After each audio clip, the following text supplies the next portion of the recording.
Why Star vs. the Forces of Evil doesn't deserve all the hate. There aren't many cartoons out there quite as polarizing as Star vs. Some people think the show is way too messy, and its characters and story beats being far too inconsistent. They mention how the show has major shipping issues, and that it ended in quite an unsatisfying way.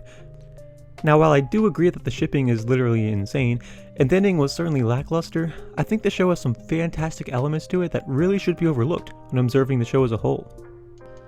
Taking a closer look at the 2015 cartoon, we can see that it got 4 seasons and was created by the legendary showrunner Darren Nefsey. Star vs. really was the second best option for the story-driven Disney Channel cartoons outside of Gravity Falls that were airing at the time. However, compared to Gravity Falls, Star vs. started out a bit slower and it was still trying to find its footing and its forte in its debut season. In addition to the episodes being very filler-esque and towny in season 1, our lead characters were all quite annoying and one-dimensional, and then our side characters were super uninteresting. So if season 1 was sloppy and the final season, season 4, wasn't as good as it could have been, why do I think the show is still super great and deserves so much love? Well, it is what comes along with those middle 2 seasons that really makes the show shine. To continue talking about those characters, we gradually see noticeable improvements, but I don't think it's nearly what I would consider the show's best element. Because I would probably give that to the show's story in seasons 2 and 3. Most all of the filler, goofy, baloney episodes that come along with season 1 seem to be replaced with far more interesting story-driven episodes here. And that is because the show decides to, very wisely, lean into its most fascinating concepts, and those being the divide between humans and monsters, as well as the history and significance of the Queen lineage. The show really is best when it leans into its story-driven magical elements. When the show leans into that, our episodes are more exciting, our characters such as Tom, Jana, and Kelly get more screen time, and the production of the episodes in terms of the writing, the music, and the lore all take a big step up. I think too that music is worth bringing up. Now the show is no Steven Universe or Tangled the series, but there are some great songs in there such as Just Friends, Ballad of Star Butterfly, Eclipse's Song, and Shining Star.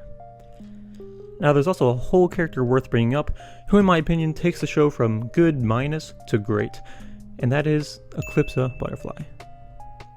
When she is introduced, the show just gets instantly better. She really is a showstopper who provides the show with the best songs, plot points, and story beats. Her ties to dark magic and her love for her monster husband Globgor are both more of the standout elements that Star vs. had to offer. This show really is an interesting one.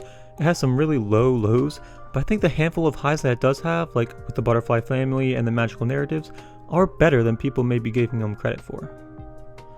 Also, I'm going to save this for the end here, because I know it's dicey and a bit controversial, but I actually really do like Starco. While I do recognize that this show's ships and relationships are mostly all bonkers and silly, I am always a sucker for the whole friends turn lovers shtick that cartoon protagonists often lead into. Like, there really are just dozens of examples. The two get plenty of screen time to grow on their own in this show, and while their other relationships are kind of mediocre, I really do think that this one is charming with Star and Marco. What they really needed was more time as an actual couple. What did they get, like 3 episodes, something dumb like that? So yeah, that may be controversial, but I can say that Ponyhead is absolute worst. I know for a fact that that is not controversial.